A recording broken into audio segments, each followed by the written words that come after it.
नमस्कार दोस्तों, यहाँ कुल 46% हिंदी साहित्य के प्रश्न महत्वपूर्ण प्रश्न है और ये सेट आरपीएससी के एग्जाम में आए हुए हैं। 50% है जिसमें से 3% जो है यहाँ पर नहीं है। कुल 47% जो है वो इसमें है। चौथे प्रश्न से शुरू हैं कि केशव कही न जाय का कहिए किसकी रची हुई पंक्ति है। तो ये इसका प्रश्न आता रहता है, तुलसीदास की ये पंक्ति है। और पांचवा प्रश्न है कि संत कवियों में सर्वाधिक पढ़े लिखे कौन थे। तो ज्ञान समुद्र इनकी रचना है। सुंदरदास ये कवि थे, 1596 में ये जन्मे थे। सुंदरदास संत कवियों में कवि हैं, सर्वाधिक पढ़े लिखे माने जाते हैं। अष्टछाप की स्थापना किसने की। अष्टछाप की स्थापना विठलनाथ के पुत्र वल्लभाचार्य के पुत्र विठलनाथ ने की थी। 4 शिष्य वल्लभाचार्य के, 4 शिष्य विठलनाथ के। 1565 ईस्वी में 8 शिष्यों के ऊपर आशीर्वाद की छाप लगाकर अष्टछाप की स्थापना की थी।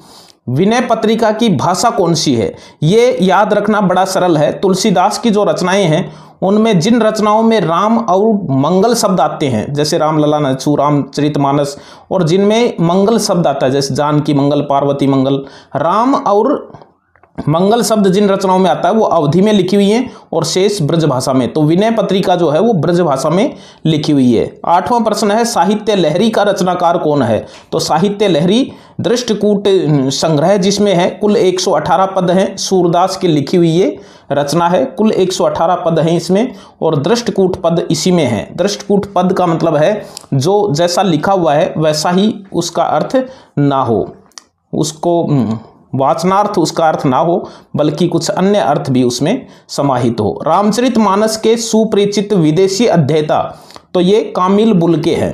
कामिल बुल्के राम भक्ति के ज्ञाता थे, रामचरितमानस के ज्ञाता थे और कामिल बुल्के जो है ये विदेशी थे।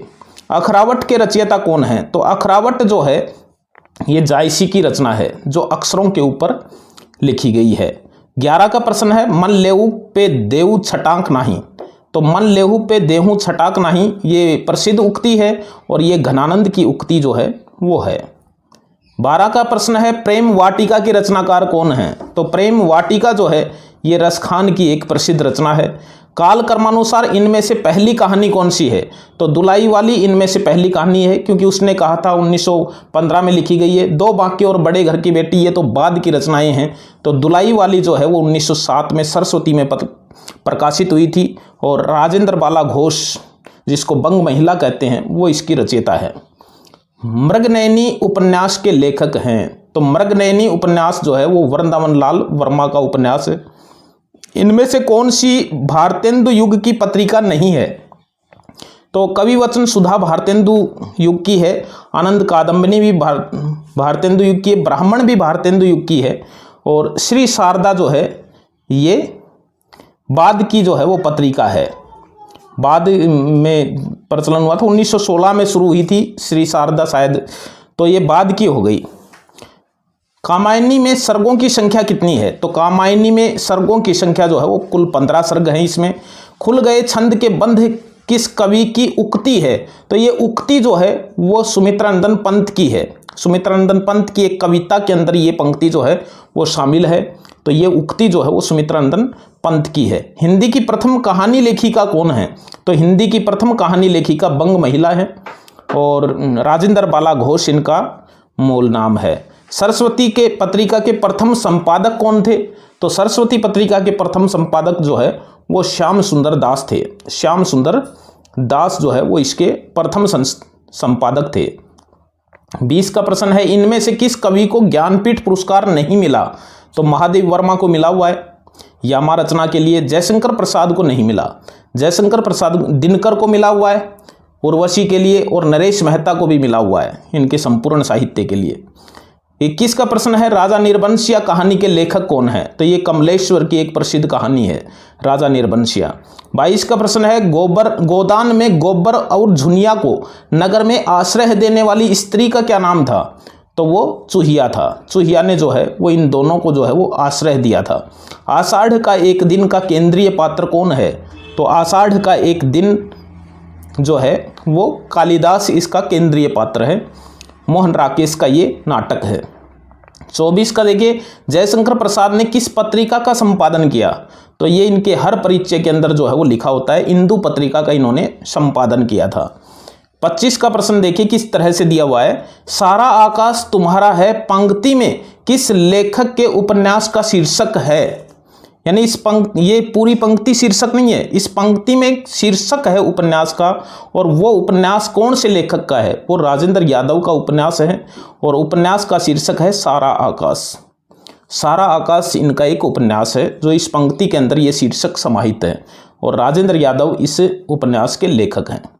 ग्राम्या किसकी रचना है, तो ग्राम्या तो सुमित्रा नंदन पंत की रचना है। उर्वशी चंपू के लेखक कौन है, तो उर्वशी चंपू जो है वो प्रसाद इसके लेखक हैं। उर्वशी जो है, उर्वशी दिनकर की भी रचना है, और उर्वशी चंपू जो है वो प्रसाद की रचना है।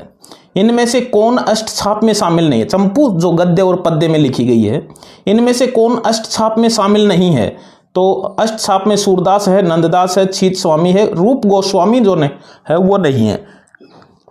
रूप गोस्वामी जो है वो अष्टछाप में शामिल नहीं थे। निम्नलिखित में से किस उपन्यास का संबंध स्वाधीनता आंदोलन से नहीं है, तो स्वाधीनता आंदोलन से नहीं है, तो इसमें क्रमभूमि है, झूठा सच है, तमस है, उन्माद नहीं है। उन्माद जो है ये भगवान सिंह का एक उपन्यास है जो कि मानवता से संबंधित है, स्वतंत्रता आंदोलन का इसमें जिक्र नहीं है। वारेन हेस्टिंग का सांड किसकी रचना है, तो ये जो है ये उदय प्रकाश की एक रचना है, और प्रश्न इसका बहुत बार परीक्षाओं में आया हुआ है। 31 का प्रश्न है, एक भारतीय आत्मा के नाम से निम्नलिखित में से कौन जाना जाता है, तो ये तो माखनलाल चतुर्वेदी हैं। 32 का प्रश्न है, कामायनी में मूर्त अमूर्त कुल कितने स्त्री पुरुष पात्र हैं, तो कुल 8 स्त्री पुरुष पात्र हैं। 33 का प्रश्न है, ये प्रश्न भी खूब आया हुआ है परीक्षा में, बुद्ध चरित्र के नाम से लाइट ऑफ एशिया के अनुवादक कौन हैं, तो ये रामचंद्र शुक्ल हैं। 34 का प्रश्न है, संतन को कहा सीकरी सो काम, तो सीकरी यहाँ फतेहपुर सीकरी के लिए है जो अकबर की राजधानी था। तो ये कुंभनदास की ये पंक्ति है, जब अकबर जो है वो शासक हुआ करता था तब कुंभनदास कहता है कि संतन को कहाँ सीकरी सो काम, यानी संत लोग जो हैं उन्हें फतेहपुर सीकरी से क्या काम है।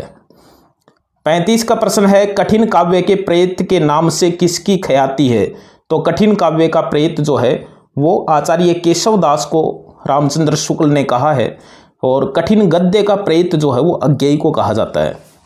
निम्नलिखित में से कौन प्रसाद की कहानियों की प्रसिद्ध नायिका नहीं है, तो चंपा है, मधुलिका है, ममता है, महाश्वेता जो है वो उनकी कहानियों की प्रसिद्ध नायिका नहीं है। आवारा मसीहा किस भारतीय लेखक की जीवनी है, तो विष्णु प्रभाकर द्वारा लिखी गई शरतचंद्र की जीवनी जो है ये है आवारा मसीहा, जो मार्च 1974 में इसका पहला प्रकाशन हुआ था। 73 में ये पूरी हुई थी और 59 में इसको लिखना शुरू किया था।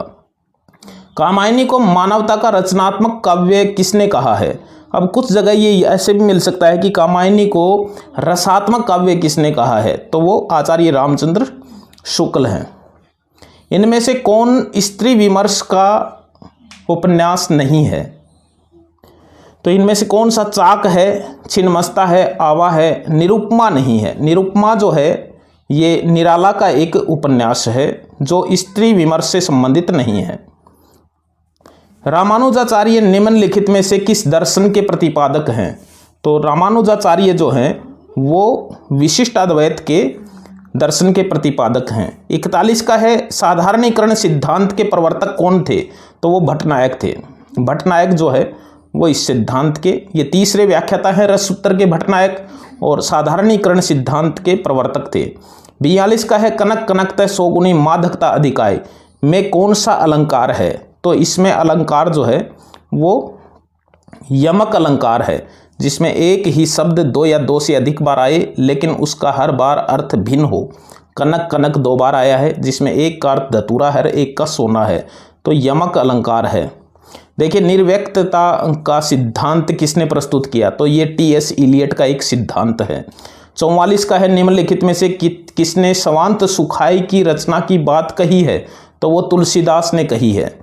45 का प्रश्न है, निम्नलिखित में से किसने चेतना के उज्जवल वरदान के रूप सौंदर्य की परिभाषा दी है, तो वो कामायनी में प्रसाद ने दी है। ये पंक्ति जो है वो कामायनी में है, जयशंकर प्रसाद इसका उत्तर आएगा। अंग्रेजों ने फोर्ट विलियम कॉलेज की स्थापना भारत के किस नगर में की थी? तो वो कलकत्ता में की थी। किस काव्यांदोलन का नाम अपने प्रवर्तकों के नाम के पहले अक्षरों को मिलाकर रखा गया है? तो वो नकेनवाद है। नकेनवाद को प्रपद्यवाद भी कहते हैं और इसका वर्ष जो है वो 1956 है। और नकेनवाद जो है वो नलिन विलोचन शर्मा, केसरी कुमार और नरेश तीनों के नाम के पहले अक्षर को मिलाकर के ये नकेनवाद नाम दिया है। उद्धव शतक किस काल की रचना है? तो ये आधुनिक काल की है और ये रत्नाकर की जो है वो रचना है, जगन्नाथ दास रत्नाकर। इनमें से किस कवि ने लक्षण ग्रंथ नहीं लिखा है? तो इसमें से लक्षण ग्रंथ की यदि हम बात करें तो बिहारी ने नहीं लिखा है। बिहारी जो है वो रीतिसिद्ध कवि थे। निम्नलिखित में से कौन सा कथन सही है? तो विपात्र मुक्तिबोध का उपन्यास है, ये सही है। गजानन माधव मुक्तिबोध का एक उपन्यास का नाम है विपात्र। तो ये कुल 50 प्रश्न थे। हम फिर मिलेंगे अच्छे प्रश्नों के साथ, तब तक के लिए